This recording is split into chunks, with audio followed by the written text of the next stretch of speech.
Hi hello అందరికి నమస్తే, welcome to our channel. నా పేరు రవీందర్. సీఎం రేవంత్ రెడ్డి మాటలకు చేతలకు అస్సలు పొంతనుండదు.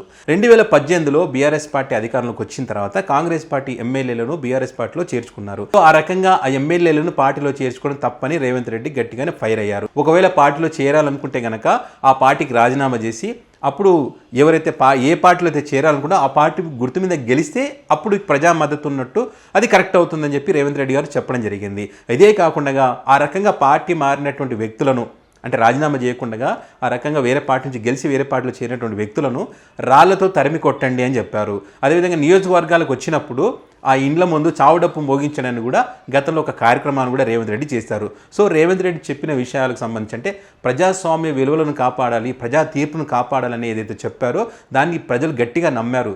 రేవంత్ రెడ్డి చెప్తుంది కరెక్టే కదా అని చెప్పి ఆయన మాటలు నమ్మి ఎవరైతే పార్టీ మారినటువంటి ఎమ్మెల్యేలు ఎవరుతుంటారో వారందరినీ కూడా మొన్నటి ఎన్నికల్లో ఓడించారు, అంటే రేవంత్ రెడ్డిని గెలిపించారు. మరి రేవంత్ రెడ్డి గెలిచిన తర్వాత ఈ ప్రజాస్వామ్య విలువలను వీటన్నింటిని కాపాడతారని చెప్పి ప్రజలు బాగా విశ్వసించారు. కానీ ఏం చేస్తున్నారయ్యా అంటే కేసీఆర్ ఏదైతే చేశారో రేవంత్ రెడ్డి కూడా అదే రకంగా చేస్తూ ఉన్నారు. ఎందుకు ఇలా చేస్తూ ఉన్నారంటే కాంగ్రెస్ పార్టీ నాయకులు ఏం చెప్తా ఉన్నారు, కేసీఆర్ చేస్తే తప్పు లేదు, మేము చేస్తే తప్ప అని అడుగుతూ ఉన్నారు. కేసీఆర్ తప్పు చేశారని మిమ్మల్ని వాళ్ళని పక్కన పెట్టారు. మరి మీరు కూడా అదే తప్పు చేస్తారంటే మీకు కూడా ప్రజలు తగిన శిక్ష విధిస్తారు.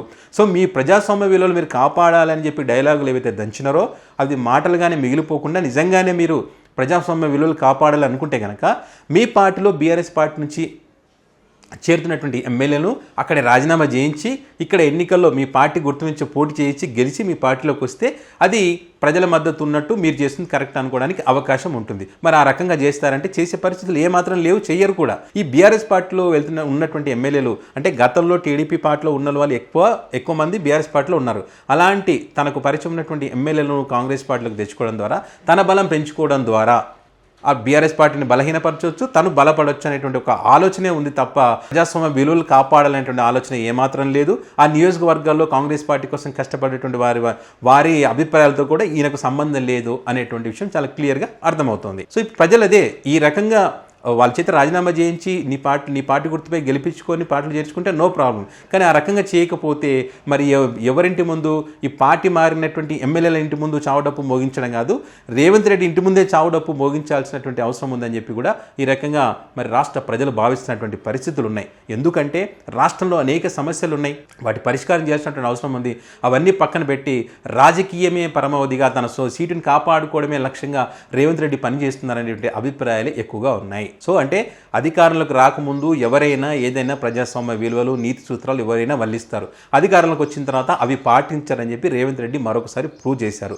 మరి ఇంత జరుగుతున్నా కూడా బీజేపీ పార్టీ మాత్రం చాలా మౌనంగానే చూస్తూ ఉంది. ఇంతమంది పార్టీలు మారుతూ ఉన్నారు కదా, బీజేపీ పార్టీ ఏం చెప్తా ఉంది, కేవలం ఎవరైనా పార్టీలో చేరాలనుకుంటే మా పార్టీలో చేరాలనుకున్నారు కానీ రాజీనామా చేసి రావాలన్నందుకు మా పార్టీలోకి రావట్లేదని చెప్పి బీజేపీ పార్టీ నాయకులు చెప్తా ఉన్నారు.